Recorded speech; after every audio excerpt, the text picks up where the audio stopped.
Hello students, welcome in 11th class physics. Students, in previous video we have completed angular momentum and torque. Okay, तो students आज हम एक important topic शुरू करेंगे आपके साथ, that is moment of inertia. Moment of inertia. तो बेटा ये simple inertia नहीं है, ये बेटा moment of inertia है. ठीक है, आपने थर्ड यूनिट में पढ़ा भी है न्यूटन्स लॉ ऑफ मोशन में इनर्शिया, बट वो नहीं है बेटा, ये मोमेंट ऑफ इनर्शिया है. ठीक है, तो वो लीनियर इनर्शिया, ये बेटा रोटेशनल इनर्शिया भी बोल सकते हो इसको. ठीक है, तो बेटा देखा जाए सिंपल देखते हैं. जैसे when a body is at rest it will remain at rest, when a body is in motion it will remain in motion. तो आप कहते हो कि this is inability of the body is called inertia, but ये आप किस में कहते हो बेटा? लीनियर मोशन में कहते हो ये ऐसा. ठीक है, तो when objects are moving in straight line या लीनियर मोशन में अगर ऑब्जेक्ट होता है तो बेटा उस केस में आप इनर्शिया की बात करते हो. थर्ड यूनिट में हमने पढ़ा है inertia of rest, inertia of motion, inertia of direction. तो बेटा इसका मतलब ये कह सकते हैं कि अगर किसी बॉडी के पास मान लीजिए मास ज़्यादा है तो उसका इनर्शिया भी ज़्यादा होगा. ऑब्वियसली बात है, बॉडी का मास जितना ज़्यादा होगा उतना ज़्यादा बेटा इनर्शिया होगा. ठीक है, तो यू कैन से दैट कि जो ये इनर्शिया है वो मास के साथ वैरी करता है. अगर मास ज़्यादा है तो इनर्शिया ज़्यादा है. तो you can say that mass measure the inertia, mass measure the inertia. तो लीनियर मोशन में जो मास है वो लीनियर इनर्शिया को मेजर करता है. ठीक है, तो इनर्शिया लीनियर मोशन में है. बट मोमेंट ऑफ इनर्शिया का कंसेप्ट कब आएगा बेटा? अगर बॉडी रोटेट कर रही है, ये body is rotating about a fix axis, about a fix axis. इस फिक्स एक्सिस का नाम है बेटा एक्सिस ऑफ रोटेशन. क्या नाम है बेटा इसका? Axis of rotation. ठीक है, तो अगर कोई बॉडी किसी एक्सिस के अराउंड रोटेट कर रहा है, रोटेशन मोशन में है, तो बेटा उससे उस टाइम है ना कौन सा कंसेप्ट आएगा बेटा? मोमेंट ऑफ इनर्शिया का आएगा. ठीक है, ये body is rotating then body is enable to change it state by itself. Body अपने आप अपनी स्टेट चेंज नहीं कर सकती. उस इनेबिलिटी ऑफ द बॉडी को क्या बोलते हैं? उसने मोमेंट ऑफ इनर्शिया बोलते हैं. ठीक है, तो इसका मतलब यू कैन से दैट जैसे इनर्शिया लीनियर मोशन में रोल प्ले करता है, ऐसे ही moment of inertia rotational motion में रोल प्ले करेगा. ये बात आप नोट कर लीजिए. ठीक है, तो काफ़ी इंपॉर्टेंट पॉइंट है बेटा. तो एक quantity that measure the inertia of rotation motion of the body is called rotational inertia. Yeah, you can say that rotational inertia plays the same role in rotational motion. तो rotational inertia plays the same role in rotational motion as mass plays in linear motion.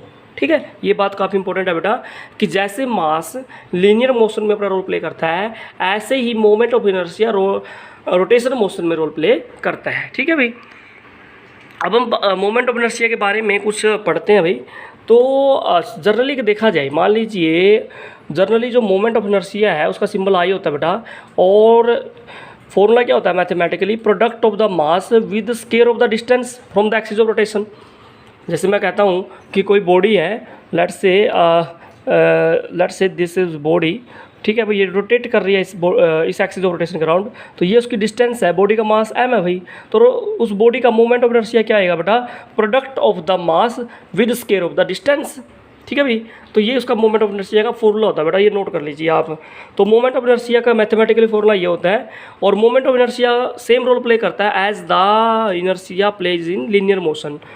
तो unit क्या रहेगी बेटा? मास की तो kilogram रहेगी भाई, distance की क्या हो जाएगी बेटा? मीटर स्क्वायर हो जाएगी. तो किलोग्राम मीटर स्क्वायर इसकी ऐसा यूनिट्स हो जाएगी, और बेटा ग्राम सेंटीमीटर स्क्वायर बेटा इसकी CGS यूनिट हो जाएगी. ठीक है, ये बात नोट कर लीजिए.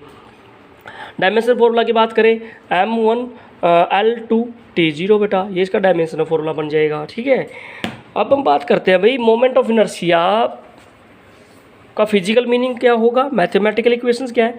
तो मान लीजिए बेटा कि कोई रिजिड बॉडी आपके पास, let's say this is the rigid body. Okay, और इस body containing the n number of masses. कितने मास है बॉडी के पास बेटा? M1 M2 M3 इतने पार्टिकल से मिलके बने हुई है बेटा. और ये जो बॉडी है किसी एक्सिस के अराउंड रोटेट कर रही है. ठीक है, let's say this body is rotating about a fix axis, particular axis. तो ये आपकी क्या मान लीजिए? एक्सिस ऑफ रोटेशन है. ठीक है, और इससे बेटा डिस्टेंस मान लीजिए ये R1 है, ये R2 है भाई, ये आपकी R3 है, इस तरह से आपके Rn है बेटा. ठीक है, तो ये जो बॉडी है आपकी, जो n पार्टिकल से मिलकर बनी है rigid body, this is rotating about the axis of rotation. ये आपकी बेटा एक्सिस ऑफ रोटेशन है. R1 R2 R3 डिस्टेंसेज है बेटा. तो मोमेंट ऑफ इनर्शिया क्या आएगा? अभी बताइए, पूरे सिस्टम का मोमेंट ऑफ इनर्शिया क्या आएगा बेटा? Product of the mass with square of the distance. तो M1 R1 square. Second body का क्या आएगा बेटा? M2 R2 square. Third body का क्या आएगा बेटा? M3 R3 square. M4 r4 square. इस तरह से बेटा करते करते आप mn rn स्केयर बेटा, ठीक है। तो इस तरह से आप n पार्टिकल्स का क्या निकाल दिया बेटा, आपने मोमेंट ऑफ इनर्शिया निकाल दिया और कंप्लीट मोमेंट ऑफ इनर्शिया निकल गया बेटा। इसको समेशन फॉर्म में अगर डालें तो you can write like this one बेटा, ऐसे I running from 1 to n mi whole square बेटा, ये आपके कंप्लीट एक्सप्रेशन आ गया, ठीक है भाई। समेशन फॉर्म में डाल दिया आप, ठीक है। अगर आप आई की वैल्यू ओपन करते हो 1 to n तो बेटा आपके जो ऊपर वाली इक्वेशन है वही बन जाती है, ठीक है भाई। तो this is your moment of inertia. अब बात करते हैं बेटा मोमेंट ऑफ इनर्शिया किस किस पैरामीटर पे डिपेंड करता है, on which factors moment of inertia depend. तो बेटा मोमेंट ऑफ इनर्शिया देखा जाए आपका मैथमेटिकली जो फॉर्मूला बना है वो क्या फॉर्मूला है बेटा मोमेंट ऑफ इनर्शिया का, देखते हैं भाई। I running from 1 to n mi whole square. तो बेटा यहाँ पे देखा जाए तो मास पे डिपेंड करता है। तो मोमेंट ऑफ इनर्शिया किस किस पे डिपेंड करता है बेटा, जो आई है it depends upon the position, it depend upon position of axis of rotation, axis of rotation, ठीक है भाई। तो जो एक्सिस ऑफ रोटेशन है उसकी पोजिशन पे डिपेंड करता है कि वो जो एक्सिस ऑफ रोटेशन है बेटा वो कितने डिस्टेंस से बॉडी से। ओरिएंटेशन पे भी डिपेंड करता है बेटा, orientation of axis of rotation, orientation of axis of rotation, ठीक है भाई। ओरिएंटेशन पे डिपेंड करेगा, पोजिशन पे डिपेंड करेगा, shape of the body, body की शेप पे डिपेंड करता है बेटा, shape of body, size of body, size of body पे भी डिपेंड करता है बेटा, ठीक है। तो shape, size, position of the axis of rotation, orientation of the axis of rotation, इन सभी पैरामीटर्स पे क्या करता है बेटा मोमेंट ऑफ इनर्शिया डिपेंड करता है, ठीक है। अब बात करते हैं बेटा कि जो मोमेंट ऑफ इनर्शिया है उसका फिजिकल सिग्निफिकेंस क्या है। Physical significance of, physical significance of moment of inertia, physical significance of moment of inertia. तो बेटा मैंने पहले ही बता दिया कि जो आई है या मोमेंट ऑफ इनर्शिया है, मोमेंट ऑफ इनर्शिया है, it plays the moment of inertia plays the same role, it plays the same role in rotational motion, in rotational motion as mass play in linear motion, linear motion। तो कहने का मतलब बेटा linear motion में जो role आपका मास का है वही रोल आपका किसका बेटा आई का है बेटा, बट आई का रोल किस में होगा बेटा रोटेशनल मोशन में होगा। अब आपको एक इंपॉर्टेंट बात बता देते हैं, देखो यहाँ पे अगर आप है ना समझ लेते हो, इधर लिख लेते हैं लीनियर मोशन और इधर लिख लेते हैं आप रोटेशनल मोशन, ठीक है। तो लीनियर मोशन मतलब बेटा बॉडी स्ट्रेट लाइन में मूव कर रही है, रोटेशनल मतलब बॉडी रोटेट कर रही है। तो लीनियर मोशन में तो बात करते हैं मास की, रोटेशनल मोशन में किसकी बात करते हैं बेटा मोमेंट ऑफ इनर्शिया की, दैट इज़ आई, ठीक है। लीनियर मोशन में मोमेंटम कितना होता है बेटा p, इसमें होता है बेटा l, यहाँ पे बेटा होता है मास इंटू वेलोसिटी, यहाँ पे होता है बेटा आई इंटू ओमेगा। नोट कर लीजिए ये सभी फॉर्मूले आएंगे आपके पास। यहाँ पे काइनेटिक एनर्जी क्या होती है बेटा 1/2 mv स्क्वायर, यहाँ पे काइनेटिक एनर्जी क्या होती है बेटा 1/2, मास की जगह पे आई आ जाएगा, लीनियर वेलोसिटी की जगह बेटा एंगुलर वेलोसिटी आ जाएगा, ठीक है। यहाँ पे एक्सेलरेशन अल्फा सॉरी ए और यहाँ पे एक्सेलरेशन बेटा अल्फा, ठीक है।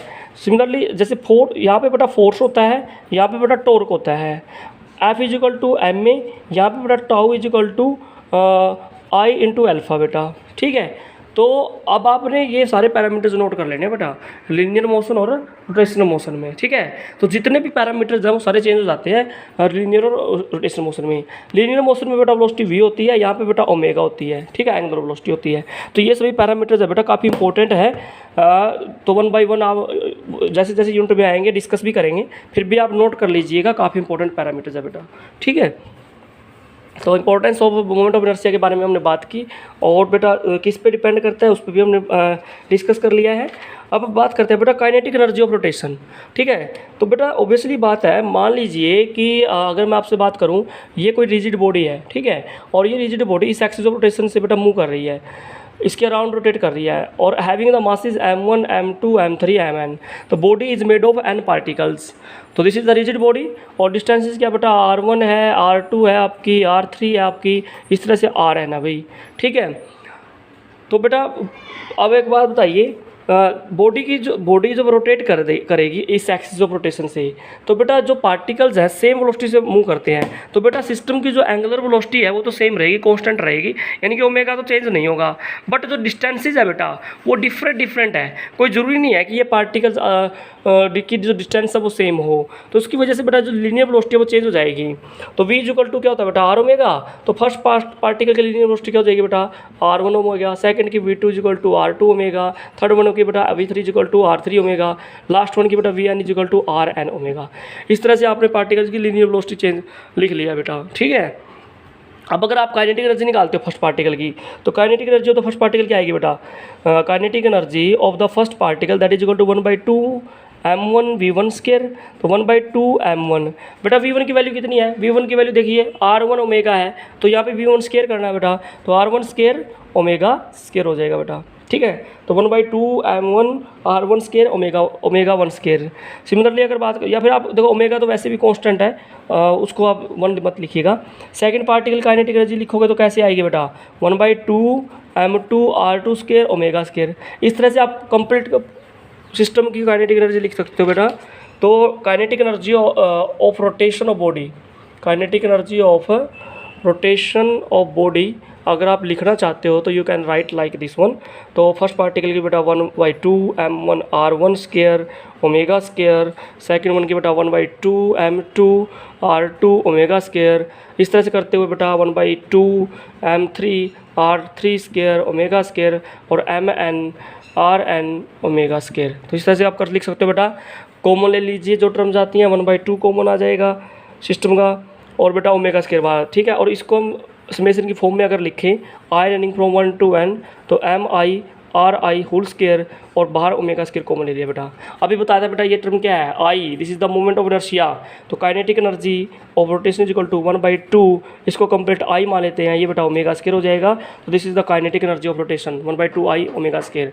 तो अभी बताया था बेटा सिंपल काइनेटिक एनर्जी क्या होती है 1/2 mv स्केयर। जस्ट हमने m को i से रिप्लेस कर दिया, v को हमने ओमेगा से रिप्लेस कर दिया बेटा, ठीक है। तो काफ़ी इंपॉर्टेंट रिजल्ट है बेटा ये। अब काइनेटिक एनर्जी ऑफ रोटेशन और मोमेंट ऑफ इनर्शिया में क्या रिलेशन है वो भी देख लेते हैं। तो बेटा काइनेटिक एनर्जी ऑफ रोटेशन कितना आया है 1/2 आई ओमेगा स्केयर। अगर यहाँ पे एंगुलर वेलोसिटी 1 है, body is moving rotating with unit angular velocity, then kinetic energy equal to 1/2 I, 2 को उधर मल्टीप्लाई कर दीजिए 2 time kinetic energy that is equal to I बेटा। तो moment of inertia equal to 2 time of kinetic energy of rotation बेटा, ठीक है। तो ये था आपका relation between kinetic energy of rotation with moment of inertia students. तो स्टूडेंट्स आज की वीडियो में इतना ही। Thanks for watching.